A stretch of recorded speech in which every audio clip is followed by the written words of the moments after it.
Triple R Hyderabad రూపురేఖలను మార్చబోతోంది. దీనికి తోడు గ్రీన్ ఫీల్డ్ హైవే పూర్తయితే హైదరాబాద్ నుంచి విజయవాడకు 2 గంటల్లోపే చేరుకొనున్నారు. ఇక బుల్లెట్ ట్రైన్ వస్తే విజయవాడ హైవేకు మహద్దశ పట్టనుంది.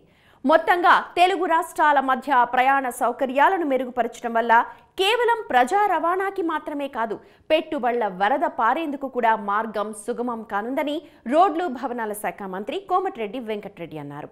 సూపర్ గేమ్ చేంజర్ గా triple R regional ring road రావడం జరిగింది. దాంతో పాటు హైదరాబాద్ విజయవాడని ఒక ఇండస్ట్రియల్ కారిడార్ గా చేస్తే 2 స్టేట్ కనెక్టివిటీతో పాటు ఒక గ్రీన్ ఫీల్డ్ హైవే కోసం కూడా నేను గతంలో ఎంపీగా ఉన్నప్పుడు ట్రై చేసినాం. హైదరాబాద్ టు విజయవాడ ఒక ఎక్స్ప్రెస్ హైవే పెట్టాలని దాన్ని నా అప్పీలు నేను పార్లమెంట్ లో రేజ్ చేసిన. డెఫినెట్ గా దాన్ని కూడా ఒక గ్రీన్ ఫీల్డ్ హైవే శాంక్షన్ చేపిస్తున్నా అబౌట్ 5,000 crores తోని. అది శాంక్షన్ అయితే ఒక 3-4 years కంప్లీట్ అయితే హైదరాబాద్ టు విజయవాడ ఎవరు ఫ్లైట్ ఎక్కరు. గ్రీన్ ఫీల్డ్ హైవేకు ప్యారలల్ బుల్లెట్ రైల్ చౌటుప్పల్ వరకు కూడా ఎక్స్ప్రెస్ అయిపోతుంది. దగ్గర ఆల్మోస్ట్ 60 to 70% అయింది. అది ఇంకో 3-4 months రోడ్ అయిపోతే డెఫినెట్ గా కొన్ని కంపెనీస్ని అటు కూడా షిఫ్ట్ చేస్తాం.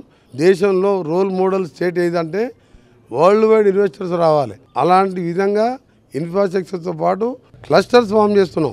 స్కూలింగ్ జోన్, రెసిడెన్షియల్ జోన్స్, అక్కడనే కొన్ని ఇండస్ట్రియల్ జోన్స్, ఇంటర్నేషనల్ స్కూల్స్కు అలాట్ చేస్తున్నాం ల్యాండ్స్. మేము ఇంకా 1-2 yearsలో మీరు రిజల్ట్ చూస్తారు. మీరు